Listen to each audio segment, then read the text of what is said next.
Money market और income fund जो है उसमें आप स्टॉक मार्केट में पैसा इन्वेस्ट नहीं करते।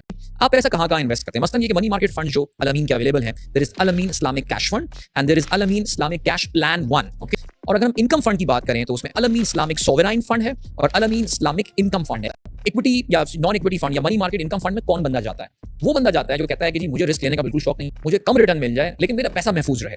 अल-अमीन कहता है बिल्कुल आप ऐसा कीजिए कि आपको जो है अल-अमीन जो आपके इन्वेस्टमेंट एडवाइजर हैं वो कहते हैं कि आप मनी मार्केट फंड में इन्वेस्ट कर लें, आप इनकम फंड में इन्वेस्ट कर लें, आपका पैसा इसमें महफूज रहेगा, आपको हर महीने कुछ मुनाफा मिलता रहेगा। आप चाहें तो उसको अपने अकाउंट में मुनाफे को ट्रांसफर करवा सकते हैं, आप चाहें तो उसको री इन्वेस्ट करवा के कंपाउंडिंग का फायदा जो है वो उठा सकते हैं। अब इसमें इन्वेस्टमेंट्स होती कहाँ पर है? ये जो मनी मार्केट और इनकम फंड्स होती हैं इसमें इन्वेस्टमेंट अक्सर हो रही होती है बैंकों में डिपॉजिट, इस्लामिक बैंक्स में पैसे फिक्स करवाए जाते हैं एक सर्टेन टाइम के लिए, बिकॉज ज़ाहिर है हम बहुत बड़ा फंड लाके किसी बैंक में अगर इन्वेस्ट कर रहे होते हैं तो उस पर आपको रेट भी आपकी अक्सर पसंद का मिल जाता है। इसके अलावा आजकल जो है वो गवर्नमेंट ऑफ पाकिस्तान काफी ज्यादा सुकूक इशू कर रही होते हैं। तो similarly what Al-Ameen funds does और जितने भी जो शरिया कंप्लाइंट मनी मार्केट फंड्स होते हैं या इनकम फंड्स होते हैं, दे गो एंड इन्वेस्ट इन दो सुकूक एज वेल।